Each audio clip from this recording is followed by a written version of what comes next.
Welcome to the Secret Sauce of Outsourcing podcast that's dedicated to making you better at outsourcing to the Philippines. This is episode 436, OFS working multiple jobs.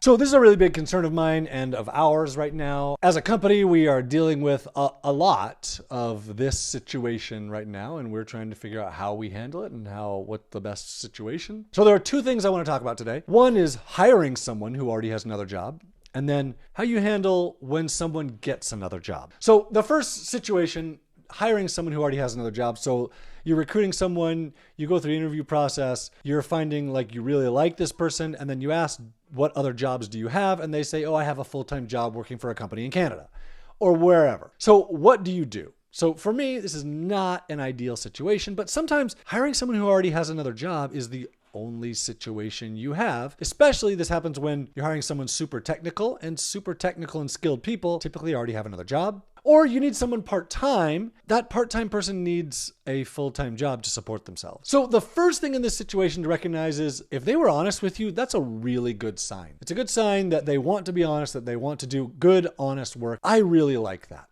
So they're giving you a chance to walk away. They don't want to be hired under false pretenses. It's a good way to start a working relationship. Now, not all Filipinos are like this. Many are, but you'll definitely find people that will not tell you that they have another job. So let me address that in the next section, where I talk about people with multiple jobs. So if you're hiring someone who already has another job, just recognize there are a couple things that you should work through with them before you go through this. Number one, recognize that you're probably their second priority. So it's important to recognize that their full-time job needs to be their priority. That's where most of their money comes from, and that's the priority. So the work that you get will hopefully be secondary, and so it may not be their best. Also recognize that if you're hiring someone who has another job, you're putting pressure on that other employer because now they're potentially overworked. So here are the things that you need to work out with them. One, how many hours a week should they be working for you? What are they already working for the other person, and what is reasonable? I don't think it's super reasonable to work 60 hours a week,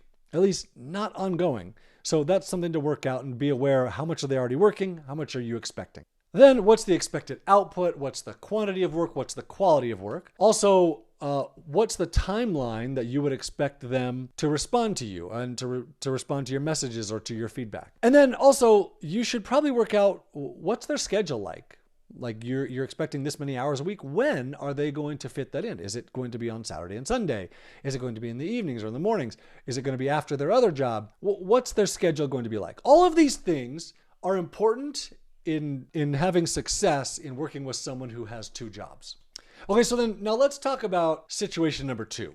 So you have someone working for you and they get another job. Or you hired someone and they already had another job, but they didn't tell you about it. So here's typically what happens. You hire someone, you start working together, they're great. Maybe you don't put in enough work up front to keep them busy full time, so they find, I'm hired for 40 hours a week, but I'm only working 27, and so I have a bunch of extra time. Wow, I could really use that extra income. They go and find another job. What they end up finding is that other job is very demanding, and now they're working 50 hours a week, and it's too much, and so work quality starts to suffer. It's a similar situation if you hire someone who didn't tell you that they had another job.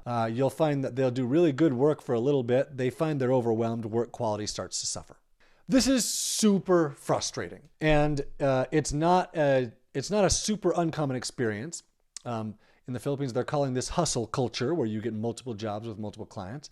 It's something we're trying to work through as a company and trying to see if we can not end this, but produce more honesty in the situation where they're telling you they're getting another job and telling you why. So let me tell you how I've approached this. And then I got an email today from someone that had a really good approach to this. So typically when I see work decline, I'm going to suggest to them that it's my fault. That's the first thing. So, hey, I noticed things aren't going so well. Have I done something? What is there that's going on? What are you struggling with? What are you stuck on? Do you not trust me? What's causing this decline? And maybe it's not a decline in productivity. Maybe it's not getting work done as fast. Maybe you're slipping in quality. Whatever it is, I'm going to start a conversation with them about it. And I'm going to give them a chance to say, hey, I found another job. Or to say, yeah, I'm actually sick. Like I'm having eye problems, or My wife is sick, and so I'm having to take care of the kids more. All of these things are just, it's a really great way to approach the situation first by giving them a chance to be honest with you. Now, as part of that conversation, I will often say, do you have another job? And they may or may not be honest. Let me tell you what happened with Luca. So Luca sends, I'm going to read Luca's email because this is really, really good.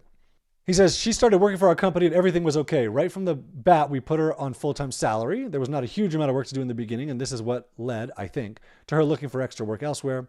But then the workload got intensive and problems began to appear. So we had a chat, and I simply asked her, do you work for other companies? She said, yes. In part, I was mad. I pay her full-time salary. Why is she not doing a full-time job? And then I realized that it makes no sense to calculate productivity in terms of hours. Also, the truth was that for the most part, I was happy with her work. It's just that occasionally it was of poor quality. So now let me address that. In my experience, yeah, I've been happy with what they're doing. Typically, the quantity of it slips or attention to detail slips. Where like, I really like the way you write, but you're missing things here. You have a link here and you publish this and the link isn't linked. It's just blank letters. It's not clickable. That's dumb. Why did you miss that?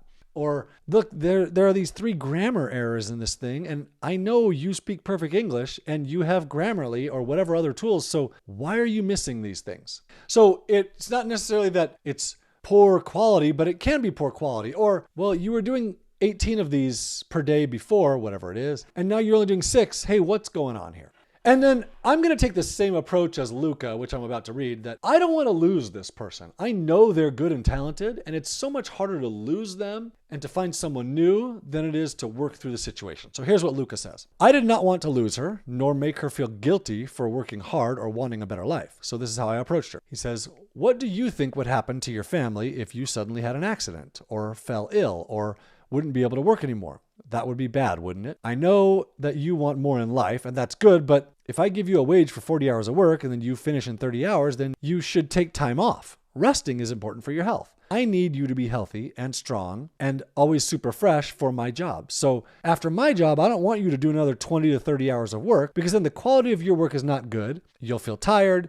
Things will be bad for everyone. Finish my work, take the time off, spend it with your family, and build happy memories. I want you to have those happy memories when you are happy and rested. Your work is better. I'm paying you full-time wages so that you can do that. If you do a better quality of work, the company will get bigger and you'll get a higher wage. What do you say? So some of that is maybe there's some manipulation in there, but you get the point of, hey, I hired you for a certain thing. You agreed to it. You're not holding up your end, right? In Luca's case, she saw the point. She quit her other job. He says her work is much better. And he told her, hey, look, occasionally when our workload is light, you can take on extra work as long as it's temporary and not a lot. Now, I know there are some people in the Philippines who will throw an absolute tantrum fit over what I'm saying right now because it is their right to work multiple jobs. I recently had an employer come to me and saying, hey, I have someone that's working 3 other jobs and billing me during the work time for those others. What should I do? And I was like, yeah, you should fire her.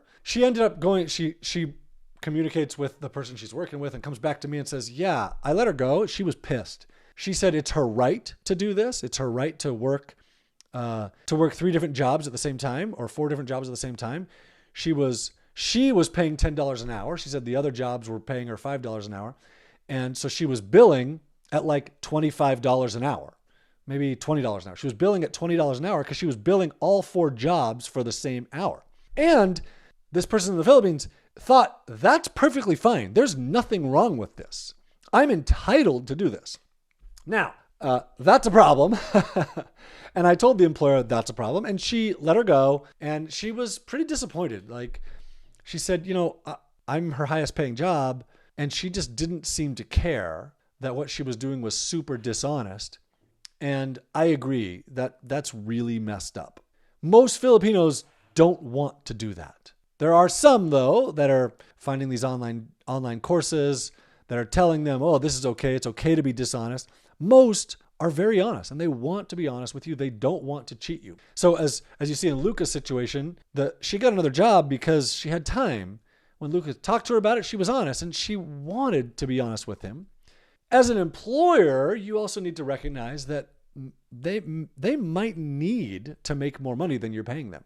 Or they might just want to make more money and they want to work really hard. And maybe he's right in that you don't need to be judging productivity based on hours worked, especially if they can do a really great job and you're happy with their work, then, maybe the 27 hours is acceptable rather than 40. So at Online Jobs, we're doing a few things to address this situation. Number one, we're creating education. So we are creating education that talks through this situation with people when they first sign up at Online Jobs. Should you work for multiple employers? Well, we're not going to tell you no, you can't. But here's the situation that you'll find when you do this. And this comes from my team, what they've said about this. And because a bunch of them have tried this. Oh, they got a job. They weren't working 40 hours. They were working 32 hours. So they went and got another job. And what they found is they knew their productivity suffered for both employers. They knew they were taking a risk of losing both jobs. And then they're out of a job for both of them. And so what we're creating is to look at the whole situation, which is similar to what Luca said. You're going to work yourself to death. You're going to get sick. Your health is not good. You're going to make all this money, but you can't enjoy the money because you're working too much. You're not taking care of your children or your spouse, or maybe you're single and you have friends and you're losing out on those friends because you're working so much. So is it really worth it to work a bunch of jobs? And then do you feel good knowing you're cheating people in the end? Because like I said, most people want to be honest. They don't feel good cheating other people. And that's a real situation. And so they may have been taught that it's acceptable to go and get multiple jobs, but in the end, they have a gut feeling that they're cheating someone here, and that's not right. So what should you do to handle this situation? So if you're hiring someone that already has another job, go into it with your eyes wide open. Recognize work quality is likely to suffer. If you already have someone and you find their work quality suffers, recognize maybe they need to make more money. Recognize maybe they have another job and they are cheating you. Recognize maybe they're just trying to make ends meet. The first thing to do is to talk to them. Approach them with an open, honest conversation. Tell them you've noticed work is declining. Have you done something wrong? Assume it's your fault. And then approach and say, do you have other work? Are you working for someone else? Have you taken on another job? I've done this with varying degrees of success. Usually it's pretty successful. For you, obviously it's going to be a different story. So if you find this situation, I'm interested in hearing what you find, how you solve it, how you go about it. I want to know because we want to be helpful.